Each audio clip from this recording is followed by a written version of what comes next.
বাংলাদেশ জামায়াত ইসলামীর আমির ডক্টর শফিকুর রহমানের সঙ্গে ভারতের এক কূটনীতিকের বৈঠক। এই খবর প্রকাশ্যে আসার পর থেকেই একের পর এক প্রশ্ন উঠেছিল। ভারত কি জামায়াত ইসলামীর সঙ্গে যোগাযোগ রাখলে সেটা কি ভারতের কৌশলগত অবস্থান, না অন্য কোনো পরিবর্তনের ইঙ্গিত, নাকি এটা নিছকই কোনো কূটনৈতিক ডিপ্লোমেসি যেটা নিয়ে অযথা উত্তেজনা তৈরির চেষ্টা হচ্ছে? এই প্রশ্নগুলো আসলে হালকা নয়, কারণ বাংলাদেশ আজ রাজনৈতিক সন্ধিক্ষণে দাঁড়িয়ে রয়েছে, আর ভারত বাংলাদেশের সম্পর্ক আগের সেই পুরনো স্বাচ্ছন্দ্যপূর্ণ জায়গাতে নেই। এই বৈঠকের কথা সামনে আসার পর দিল্লি প্রথমে নীরব ছিল, কোনো প্রতিক্রিয়াই ছিল না, কোনো ব্যাখ্যাতেও যায়নি তারা। কিন্তু 15 দিন পর অবশেষে ভারত মুখ খুলল। কিন্তু প্রশ্ন হলো, ভারত যা বলছে তা কি পুরোপুরি গল্প, নাকি বলার আড়ালেই লুকিয়ে রয়েছে আসল কূটনৈতিক বার্তা? আর এই প্রশ্নের উত্তর খুঁজতেই প্রাসঙ্গিক প্রসঙ্গে আমি সুব্রত আচার্য, আর আমার সঙ্গে আলোচক বিশ্লেষক পরমাশিস খোসরায়। চলুন বিশ্লেষণ শুরু করি। দেখো, ভারত সরকার যে অবস্থান এই মুহূর্তে, তাদের যে দৃষ্টিভঙ্গি কূটনৈতিক সম্পর্ক বা পররাষ্ট্রনীতিতে প্রতিবেশী রাষ্ট্রের সঙ্গে, প্রতিবেশী রাষ্ট্রের সব মানসিকতার, সব দলের, বাংলাদেশের, বিশেষ করে বাংলাদেশের মানুষের যেটা চাইছে সেটার পাশে বাংলাদেশের ভারতের সরকার, সেই বার্তারই একটা স্পষ্ট উদাহরণ। আমি এইভাবে যদি বলি যে রাজনৈতিক মতভেদ থাকা সত্ত্বেও সহাবস্থানের আহ্বান অত্যন্ত প্রশংসনীয়। রণদীপ জয়সওয়ালের বক্তব্য থেকে কিন্তু গতকাল সেটাই উঠে এসেছে।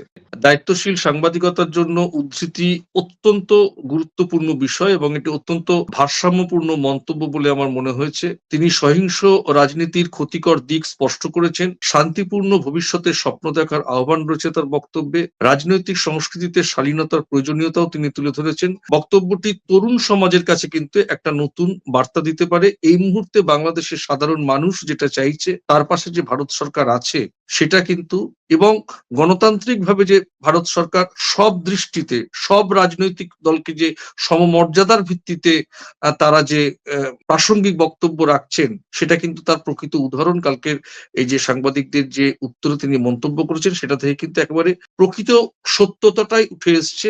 এই মুহূর্তে ভারতের যা দৃষ্টিভঙ্গি বাংলাদেশের সম্পর্কে, এবং যে আজকে যে জামাত শিবিরের সম্পর্কে যে মন্তব্য করেছেন, জামায়াত ইসলামীতে এখানে যে একটা রাজনৈতিক শিষ্টাচার, পররাষ্ট্র পাশের দেশের রাজনীতির সঙ্গে সকলকে যে সমমর্যাদার ভিত্তিতে তাদেরকে সম্মান প্রদর্শন করা এবং তাদের খোঁজ খবর রাখা, তাদের সকলের মতামতকে গুরুত্ব দিয়ে বিচার করা, সেটা কিন্তু তার এই বক্তব্যের মধ্য দিয়ে পরিষ্কার হয়েছে বলে আমার মনে হয়। পরমাশিস, আমি একটু ফ্ল্যাশব্যাকে যেতে চাই। সেটা হচ্ছে, তুমি জানো যে বার্তা সংস্থা রয়টার্সকে দেয়া একান্ত সাক্ষাৎকারে ডক্টর শফিকুর রহমান নিজেই জানিয়েছিলেন যে 2025 সালে বাইপাস সার্জারি পর তার সঙ্গে ভারতের এক কূটনীতিকের সাক্ষাৎ হয়েছিল। তিনি সে সময় সংবাদ মাধ্যমকে আরো বলেছিলেন যে অন্যান্য দেশের কূটনীতিকরাও প্রকাশ্যে তার সঙ্গে সৌজন্য সাক্ষাৎ করলেও ভারতীয় ওই কূটনৈতিক বিষয়টি গোপন রাখতে বলেছে। এই একটি তথ্যই কিন্তু এই বিতর্কের আগুনে ঘি ঢালে, কারণ প্রশ্নটা তৈরি হয়ে যায় যে বাকি দেশের কূটনীতিকরা তারা নিজেদের বৈঠকের কথা প্রকাশ্যে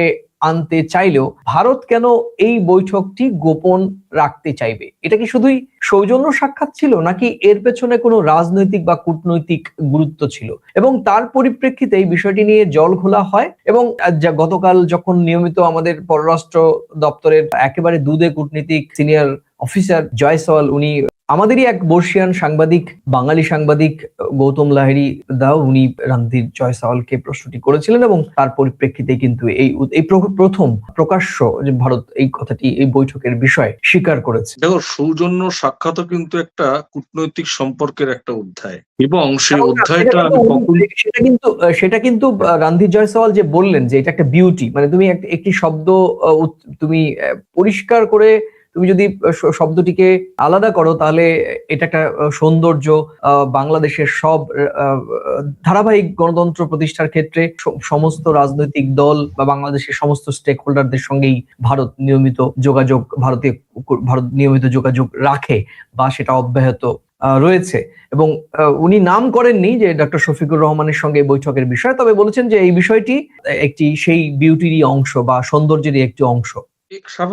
স্বাভাবিক বিষয়টা হচ্ছে, তোমাকে তো প্রথমেই বললাম, সৌজন্য সাক্ষাৎকার একটা কূটনৈতিক সম্পর্ক বজায় রাখার একটা অধ্যায়। কখন আমি ওটা প্রকাশ্যে আনবো, কখন আমি ওটা প্রকাশ্যে আনবো না, সেটাও কিন্তু একটা কূটনৈতিক চিন্তা ভাবনার মধ্যে পড়ে, সেটা আগে বলবো না পরে বলবো, এগুলোকে সম্পর্ক বাঁচিয়ে রাখার, চলমান রাখার এক একটা পার্ট। সাংবাদিকরা যে সব প্রশ্নই করলেই যে সব উত্তর দিতে হবে, সেই জন্য স্ট্র্যাটেজিক্যালি কূটনৈতিক ক্ষেত্রে কিছু জিনিস চাপাও থাকে, কিছু জিনিসটা প্রকাশ্যেও আসে। আর এটা স্বাভাবিক যে ভারতবর্ষের মতন দেশে আজকে ধরো বিজেপির প্রধানমন্ত্রীর কেউ নরেন্দ্র মোদীর কেউ খোঁজ খবর রাখে, এমন তো নয় না যে বাংলাদেশ থেকে কেউ রাহুল গান্ধীর খোঁজ রাখবে না। স্বাভাবিকভাবে আমাদের দেশ থেকেও যদি বাংলাদেশের সরকার পক্ষের কারোর সঙ্গে যোগাযোগ রাখা হয়, তাহলে বিরোধী দলে যারা থাকে বা কেন্দ্রীয় বড় বড় রাজনৈতিক দল, তাদের সঙ্গেও তো সম্পর্ক রাখাটা শিষ্টাচারের মধ্যে পড়ে, পররাষ্ট্রনীতিতে পড়ে, কূটনীতিতে পড়ে, এবং সম্পর্কের যে শিষ্টাচার তার মধ্যেও এটা পড়ে।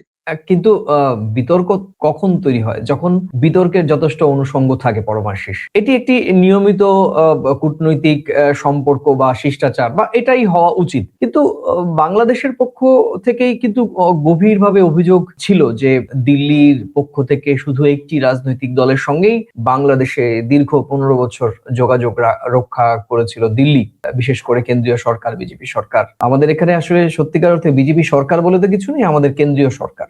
আমরা যখন যে কোনো নীতি নির্ধারণ হয় সরকারের সামগ্রিকভাবে, সেখান থেকে দাঁড়িয়ে একটি সরকার শুধু একটি রাজনৈতিক দলকে দিয়েই বাংলাদেশকে দেখছিল। তো সেখানে দাঁড়িয়ে বিএনপির সঙ্গে যোগাযোগ তৈরি হয়েছে দিল্লির, আবার জামায়াত ইসলামীর সঙ্গে বিএনপিরও আগে যোগাযোগ তৈরি হয়েছে, এবং অন্যান্য রাজনৈতিক দল গুলোর সঙ্গেও সম্ভবত, যদি রণধীর জয়সওয়ালের বক্তব্যকেই আমরা ধরে নিই, যে বাংলাদেশের সঙ্গে সুসম্পর্ক বজায় রাখার জন্য যে চেষ্টা, সেই চেষ্টারই একটি অংশ, বা এটি একটি যোগাযোগের বা কূটনৈতিক সম্পর্কের সৌন্দর্যের একটি অংশ, তাহলে নিশ্চয়ই অন্যান্য রাজনৈতিক দলের সঙ্গে বা বাংলাদেশের অন্যান্য স্টেক হোল্ডারদের সঙ্গেও নিশ্চয়ই দিল্লি নিয়মিত যোগাযোগ এখন শুরু করেছে, বা তাদের এই যোগাযোগের যে ধারা সেটা অব্যাহত রয়েছে। স্বাভাবিক। আমি তো আগেও বলেছি যে ভারত সরকার বাংলাদেশ সরকারের সঙ্গে সম্পর্ক রেখেছে, ভারত সরকার প্রতিবেশী রাষ্ট্রের সঙ্গে সম্পর্ক রেখেছে কূটনৈতিক এবং পররাষ্ট্রনীতির দিক থেকে। তারপরে তো তার অনেক অধ্যায় রয়েছে, অংশ রয়েছে, সেটা বাণিজ্যিক সম্পর্ক, নানা রকম বিষয়ের, নিরাপত্তা সংক্রান্ত নানা রকম বিষয়ের সঙ্গে সম্পর্ক, বাণিজ্যিক সম্পর্ক, সবকিছুই তো মানে চলমান রয়েছে। এখন বিষয়টা হচ্ছে যে এখন রণধীর জয়সওয়াল গতকালে যে বক্তব্য দিয়েছেন, সেখান থেকে মানে তারা হয়তো এতদিন এটা বলেননি, এখন অনুধাবন করছেন, বলার সময় এসেছে যে আমরা কিন্তু শুধুমাত্র যে আওয়ামী লীগের সঙ্গে সম্পর্ক রাখি, আমরা ভারত সরকার বাংলাদেশের সরকারের পাশে ছিল, সেটা অন্যভাবে কেউ মিসলিড করার চেষ্টা করেছে, যার জন্য বাংলাদেশের মাটিতে দাঁড়িয়ে একটা সাধারণ মানুষের, সে নিচু তলার থেকে উপর তলার পর্যন্ত কিছু শ্রেণীর মানুষের মধ্যে একটা বিরূপ প্রতিক্রিয়া, বিদ্বেষের মনোভাব, সেটা ভারত সরকার অনুধাবন করতে পেরে এখন সরাসরি মাঠে নেমেছে,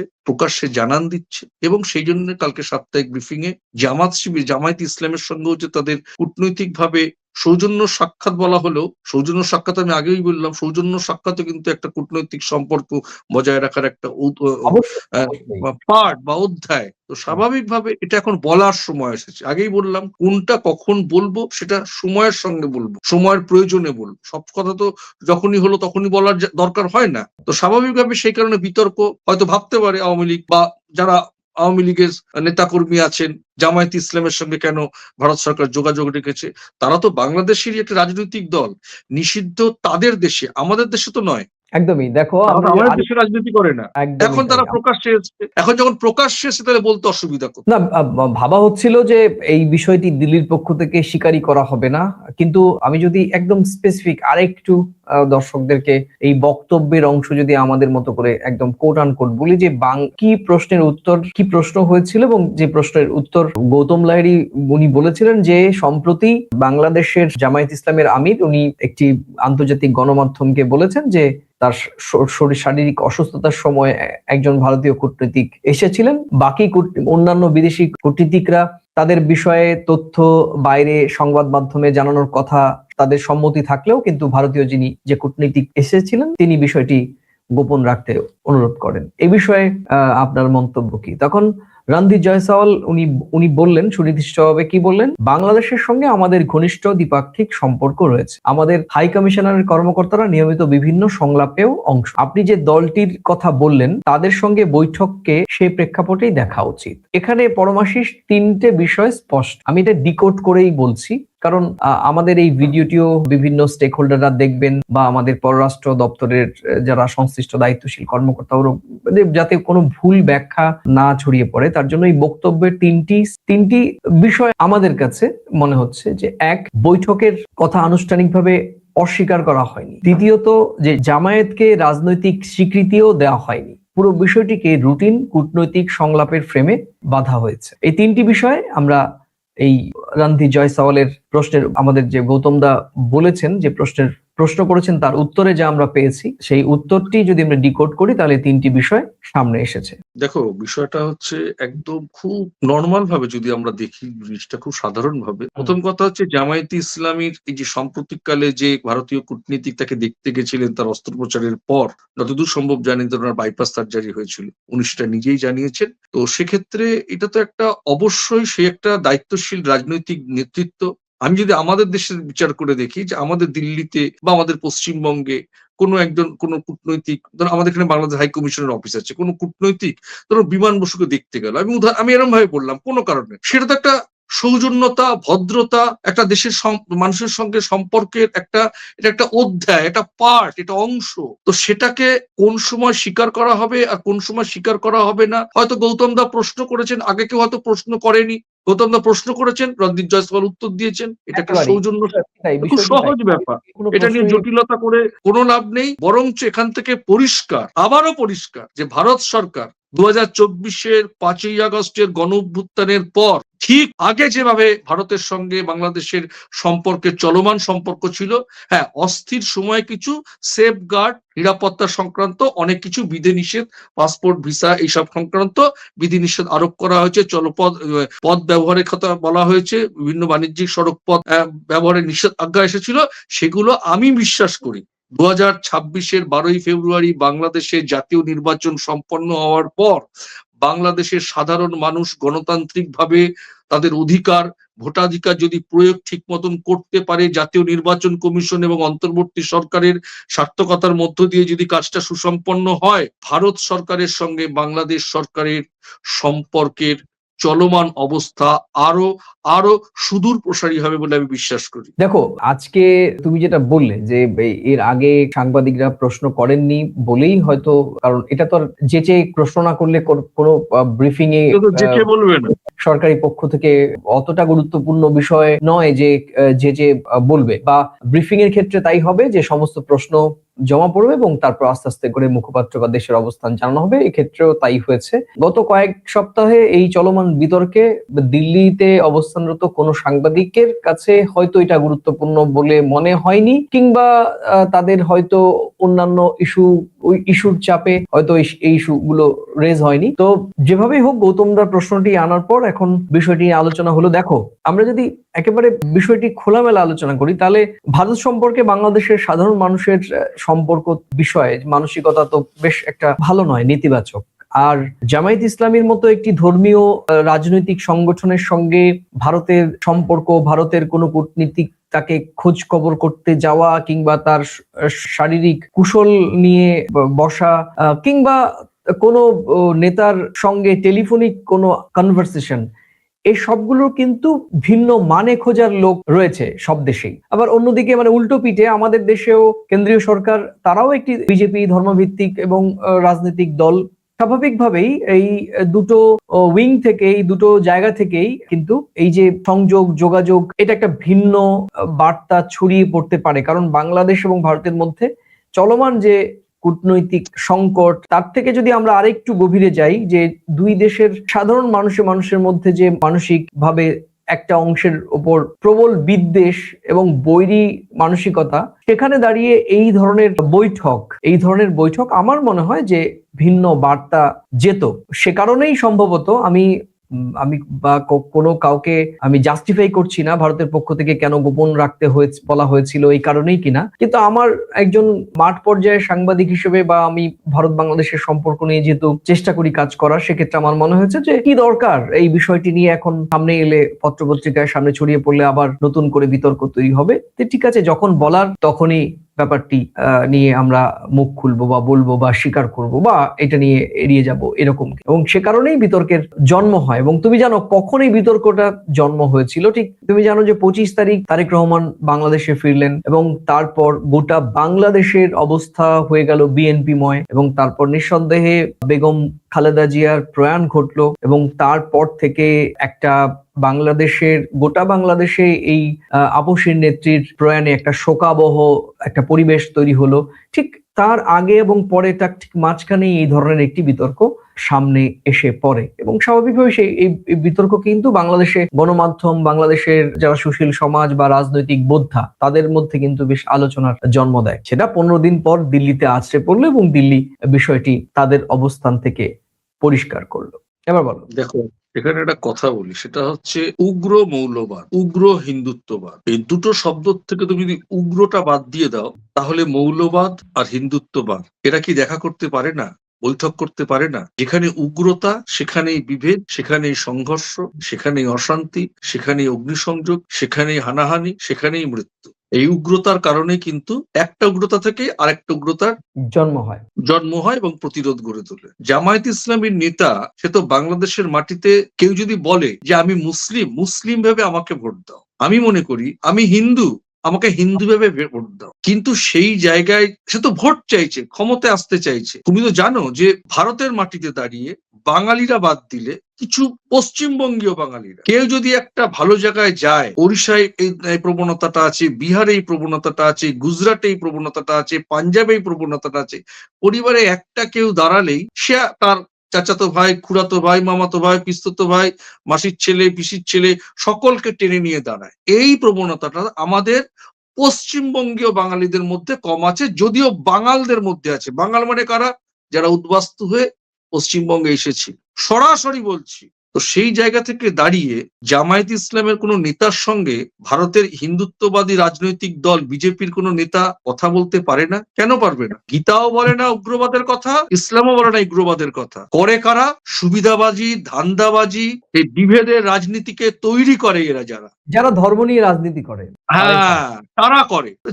এটা তো একদম স্বাভাবিক ব্যাপার। আমাদের এখানে আমাদের মুসলিম বন্ধুদের বাড়িতে আমরা ঈদের সময় যাই না, তারা আমাদের বাড়িতে অষ্টমীর সময়, দুর্গাপুজো আমাদের এখানে আসে না। আমি তো ঢাকাতেও দেখেছি দুর্গাপুজো কত বড় করে হয়। একটা উগ্র ঘটনা দিয়ে টোটাল বিষয়টাকে কিন্তু সংজ্ঞা দিলে চলবে না। দীপু খুন মানেই ধরে নিতে হবে যে বাংলাদেশের মাটিতে শুধু হিন্দুরা খুন হচ্ছে, আবার পশ্চিমবঙ্গে বা ভারতে কোনো একটা মুসলিমকে কেউ পিটিয়ে মেরে ফেললো উগ্র হিন্দুত্ববাদের নাম করে, তার মানে এটা ধরে নিতে হবে না ভারতের মাটিতে সব মুসলিমরা খুন হচ্ছে। এটাকে রেজিস্ট করতে হবে, সবাই সবাইকে হাত ধরে। সমাজের সবাই কি খুনি নাকি? ভারতবর্ষের সব রাজনৈতিক দল কি লোকে কি খুনি নাকি সবাই ধর্ম নিয়ে রাজনীতি করে? কিন্তু প্রতিবাদ করতে গিয়ে ভাঙচুর, রেল রোকো, আগুন জ্বালানো, সরকারি অফিসে হামলা, জাতীয় সড়ক, এগুলো অনেক সময় এগুলো তো কাম্য নয়। মানে কাম্য তো নয়, কিন্তু এগুলো অনেক সময় প্রতিবাদের ভাষা হয়ে ওঠে।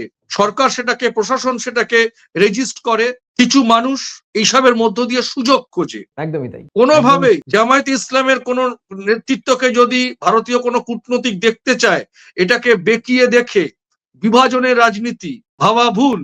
কেন একজন বিজেপির নেতা এক মুসলিম নেতাকে দেখতে যেতে পারবে না? কোথায় লেখা আছে? আমাদের কলকাতায় ঈদের সময় ওই যে সব দাওয়াত দেওয়া হয় নিউ মার্কেটে, যেখানে সব রাজনৈতিক দলের লোকেরা, তুমি নিশ্চয়ই গেছো, দেখেছো, একসঙ্গে দাওয়াত দেওয়া হয়। এটাই তো জাতিসত্তা, এটাই তো সম্পর্ক, এটাই তো ধর্মনিরপেক্ষতা।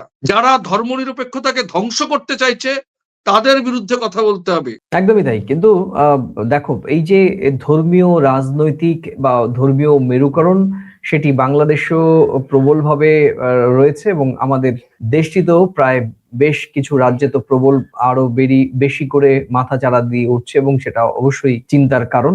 এই ধর্মীয় বিভাজনের রাজনীতি থেকেই আজকে এই ধরনের কূটনৈতিক বৈরিতা, বিদ্বেষ, একে অপরের সঙ্গে মুখ না দেখা দেখি করা, এই ধরনের কথাবার্তা, ফেসবুকে নানা ধরনের কুরুচিকর ফেক ভিডিও ছড়িয়ে দেয়, এই ধরনের ঘটনা তো ঘটছে। বিশেষ করে আমরা অতি সম্প্রতি আমাদের দেশেও, আমরা বাংলাদেশেও দেখছি যে সেখানেও হয়েছে। পরমাশিস আমরা শেষ করব খুব খুব আলোচনার শেষ দিকে চলে এসেছি। তোমাকে শেষ একটা প্রশ্ন করব তার আগে আমি বলছি, আমরা এই ঘটনায় সবচেয়ে বেশি গুরুত্বপূর্ণ বিষয় বলে মনে করছি যে ভারত জামায়াত ইসলামকে একেবারেই লেগিটিমাইজ করেনি, আবার একই রকম ভাবে জামায়াতকে এক ঘরে করেও রাখেনি। দিল্লি এক্ষেত্রে বাস্তববাদী অবস্থান নিয়েছে। বার্তাটা কি? বার্তাটা খুব পরিষ্কার, আমরা সম্পর্ক রাখছি কিন্তু বাজি ধরছি না।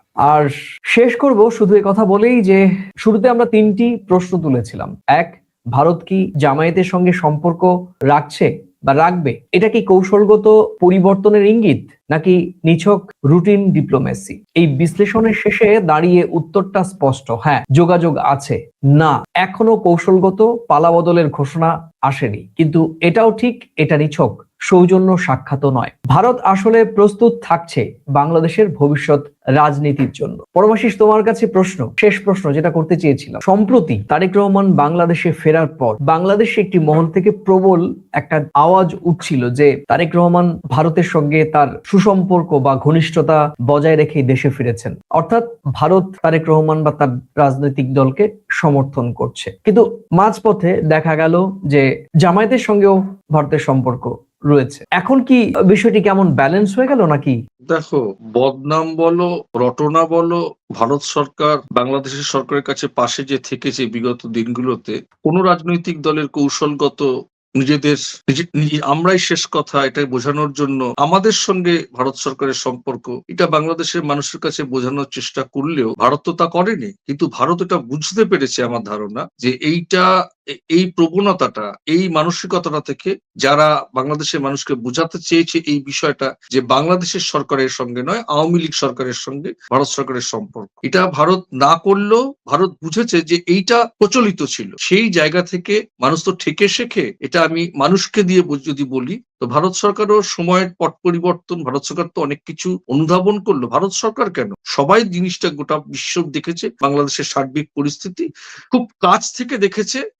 ভারতের সঙ্গে বাংলাদেশের অনেক রকম সম্পর্ক আছে, স্বার্থের সম্পর্ক আছে, ঐতিহাসিক সম্পর্ক আছে, সব রকম সম্পর্ক আছে। তো স্বাভাবিকভাবে ভারত তা থেকে শেখার জন্য এমনও হতে পারে কালকে সাপ্তাহিক ব্রিফিং এ এটা বলানোর জন্য বলে দেওয়া যে আমাদের দৃষ্টিভঙ্গি কিন্তু ভারত থেকে বাংলাদেশের সবার সঙ্গে, সরকারে যারা ক্ষমতায় আসবে তাদের সঙ্গে তো থাকবেই, তো রাজনৈতিক ভাবে বাংলাদেশের যারা বরিষ্ঠ রাজনৈতিক দল তারা তো বাংলাদেশেরই নাগরিক, তারা তো বাংলাদেশের ভালো চায়। তাহলে বাংলাদেশের যারা ভালো চায়, ভারত সরকার যদি বাংলাদেশের পাশে থাকতে চায়, তাদের সঙ্গে কেন কোলাকুলি হবে না, কেন তাদের সঙ্গে সৌজন্য সাক্ষাৎ হবে না? এটা তো আমাদের দেশে ধরো আমি তো বারবার বলছি যে প্রধানমন্ত্রী নরেন্দ্র মোদীর সঙ্গে যদি বাংলাদেশের কোনো নেতৃত্ব দেখা করতে পারে, রাহুল গান্ধীর সঙ্গে কেন পারবে না? সাইমেন্টেনিয়াসলি উল্টো দিক থেকে যদি আমি দেখি, এখন তো সরকার গঠন হয়নি, এখন তো সবাই সমান। তাহলে আমি তোমাকে 1 কাপ চা দিলে ওকে 1 কাপ চা দেবো না কেন? তোমার খোঁজ নিলে ওনার খোঁজ নেবো না কেন? সরকার গঠন হলে কি দৃষ্টিকোণ ভারত পাল্টে যাবে? সরকার সমান দৃষ্টিতে দেখছে। সরকার গঠন হলে কি দৃষ্টিকোণ পাল্টে যাবে? না, সেটা মনে হয় আর পাল্টাবে না, সেটা মনে হয় আর পাল্টাবে না। কেননা ভারত সরকার এটা অনুধাবন করেছে আমার ধারণা, এবং ভারত সরকার আরো সজাগ থাকবে। কেননা এটা তো ঘটনা, যেটা ঐতিহাসিক বিষয় ঘটেছে।